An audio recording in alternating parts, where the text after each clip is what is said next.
Se vuoi iniziare a studiare italiano o vuoi continuare a studiare italiano nel 2022, in questo video ti darò 5 consigli per farlo nel migliore dei modi. Ciao e benvenuto, sono Mattia di Lingua Franca. In questo video ti parlerò di 5 strategie utilissime che ti aiuteranno o a migliorare il modo in cui studi italiano, se già lo stai facendo, oppure a iniziare nel migliore dei modi nel 2022. Se tra i tuoi buoni propositi per l'anno nuovo c'è appunto quello di iniziare o di migliorare il tuo studio dell'italiano nel 2022, segui questi punti uno a uno perché tutti quanti, ma specialmente il quinto, saranno incredibilmente utili e ti aiuteranno ad accelerare il tuo apprendimento dell'italiano. Quindi cominciamo subito dal punto numero 1. Partiamo dal numero 1 che ha a che fare con le routine, con le abitudini. Diversi studi ci dicono che circa il 40% di tutte le azioni che facciamo ogni giorno sono automatiche, ovvero le facciamo senza pensarci. Pensa per esempio a quando ti lavi i denti, guidi la macchina o fai tante altre cose durante la giornata e il tuo cervello nel frattempo sta pensando a tutt'altro. Ecco, queste sono azioni automatiche. Il bello delle azioni automatiche è che non ci fanno fare fatica. Pensa ad esempio proprio al lavarsi i denti. Tutti ci laviamo i denti circa 10 minuti al giorno e non succede mai che pensi non posso farlo, non ho tempo, devo fare qualcos'altro, lo farò domani o qualche altra scusa. No, semplicemente vai in bagno e ti lavi i denti. Ecco, quando invece provi a iniziare una nuova abitudine, a inserire qualcosa di nuovo nella tua vita di tutti i giorni, anche se dura solo 10 minuti, subito cominciano le scuse. Non ho tempo, lo faccio domani, ora non riesco perché devo fare qualcos'altro e così via.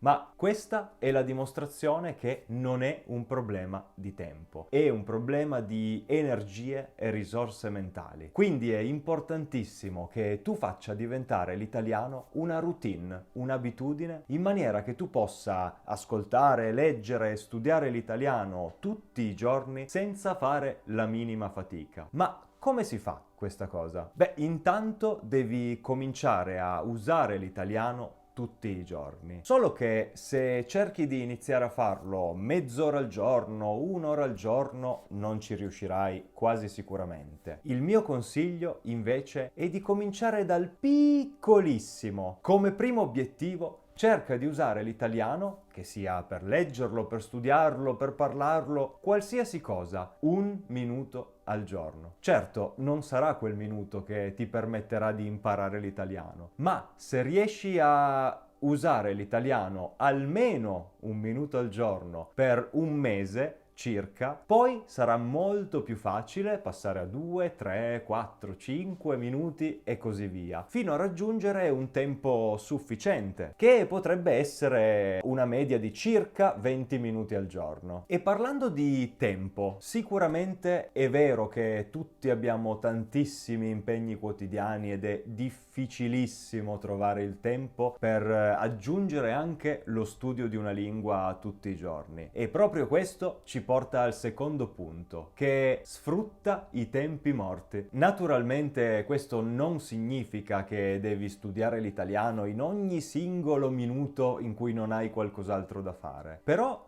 prova a far caso a quello che fai durante una tua giornata media e a vedere quali sono i tempi morti. I tempi morti potrebbero essere per esempio quando guidi per andare e tornare da lavoro, oppure magari prendi i mezzi, oppure sei in coda in posta o dal dottore, oppure stai cucinando e quindi non puoi fare nient'altro. Ecco, tutti questi momenti della tua giornata possono, se vuoi, essere usati per migliorare ancora di più il tuo italiano. Però come puoi fare? Soprattutto per quei momenti come quando stai guidando o stai cucinando, in cui hai le mani e gli occhi impegnati, ma la testa è relativamente libera e anche le orecchie. Ecco, in quei momenti il mio suggerimento è di provare a ascoltare un podcast, un audiolibro, un video di YouTube, qualcosa per cui puoi solamente ascoltare senza aver bisogno di guardare. Pensate per esempio a qualcuno che guida o prende il pullman o il treno mezz'ora al giorno per andare a lavoro e mezz'ora al giorno per tornare. Normalmente che cosa si fa? Si ascolta la radio, si guarda Facebook, si guarda Instagram. Ecco, se riesci a sostituire queste attività con l'ascolto, per esempio, di un buon audiolibro in italiano o di un podcast, oppure anche di un video appunto in cui non hai bisogno di guardare ma solo di ascoltare, quella è già un'ora al giorno in più in cui stai usando l'italiano. E pensa, sono 5 ore in più alla settimana, se lavori 5 giorni alla settimana, che vanno ad aggiungersi a tutto l'altro tempo in cui effettivamente già studi l'italiano. E a proposito di cellulari e tecnologia, non averne paura. Molto spesso gli insegnanti di lingue ti dicono di non usare assolutamente Google Translate, Context Reverso e tutti i siti di traduzione automatica. Ecco, la mia opinione è un po' diversa. Naturalmente non ti serve a niente, perché non imparerai mai l'italiano se tutte le volte che vuoi sapere come si dice una frase in italiano vai su Google Translate, la copi, la incolli e semplicemente ti ritrovi la traduzione. Quello è sbagliato. Però non sottovalutare il potere della tecnologia e la sua utilità. Per esempio, tutte le volte che hai un dubbio su una parola, non ti ricordi come si dice, hai un dubbio sulla coniugazione di un verbo, usa la tecnologia, perché hai sempre o quasi sempre in tasca un piccolo dispositivo che ti permette di imparare costantemente. E più andiamo avanti nel futuro, più sarà facile e immediato utilizzarli. Quindi l'importante è che tu non sostituisca completamente l'apprendimento della lingua italiana con la tecnologia, ma non devi avere paura di usare la tecnologia. Per esempio, mi ricordo che la mia professoressa di matematica delle medie mi diceva che era essenziale imparare a fare i calcoli a mano perché non avrei avuto nella vita sempre una calcolatrice in tasca.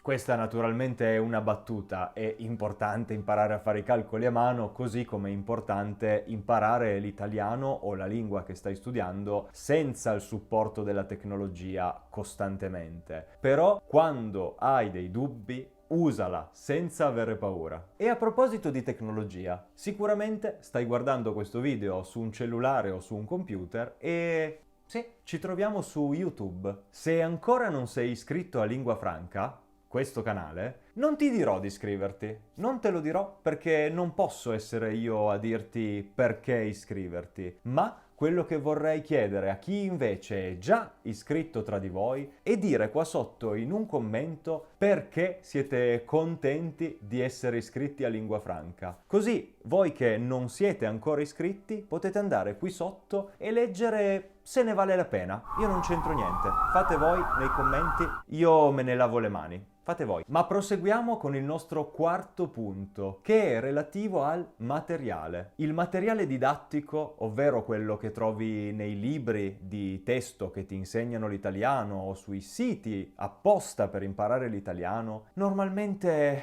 è noioso. Va benissimo, lo puoi usare, anzi è sicuramente stato fatto apposta per essere il materiale migliore per quel livello di apprendimento dell'italiano. Ma sicuramente non ti invoglia, non ti fa venire voglia di leggere o ascoltare perché non c'entra niente con le tue passioni. Il mio consiglio su questo punto è di cominciare il prima possibile a utilizzare del materiale reale legato alle tue passioni. Può essere una serie TV, un film, un libro, un giornale, qualsiasi cosa, ma sicuramente se leggi o ascolti qualcosa che c'entra con una tua passione, ma in italiano, ti verrà più voglia di farlo e non ti sembrerà del tempo dedicato allo studio, ma semplicemente del tempo dedicato alla tua passione in italiano. E questo ci porta al nostro quinto e ultimo punto, che però forse è anche il più importante, ed è relativo alla parte sociale dell'apprendimento dell'italiano. Ti consiglio, di nuovo, il prima possibile, di cominciare a interagire con madrelingua italiani e con altre persone che stanno imparando l'italiano come te. Questo perché l'utilità principale di una lingua, il motivo per cui abbiamo cominciato a parlare come esseri umani, è quello di interagire con le altre persone. Quindi, per ottenere il meglio dal tuo studio della lingua italiana è essenziale condividere questa cosa con altre persone appassionate a loro volta di lingua italiana, e il mio consiglio in questo caso non è solo un consiglio ma anche un invito, perché cliccando sul link al gruppo Telegram che trovi qui sotto in descrizione ti ritroverai in un gruppo fantastico con più di 250 persone che tutti i giorni parlano, sia scrivendo sia parlando a voce, l'italiano tutti insieme. E ci sono persone a tutti i livelli, da chi ha appena iniziato a chi invece è già molto più avanti nel percorso di studi e ti può aiutare a migliorare. Naturalmente ci sono anch'io, quindi ti aspetto sul gruppo Telegram, trovi il link qui sotto. E con questo siamo arrivati alla fine dei nostri 5 consigli per studiare al meglio l'italiano nel 2022. Se tra i tuoi buoni propositi per l'anno nuovo c'è qualcosa che ha a che fare con l'Italia o l'italiano, fammelo sapere in un commento qui sotto. E se questo video ti è piaciuto,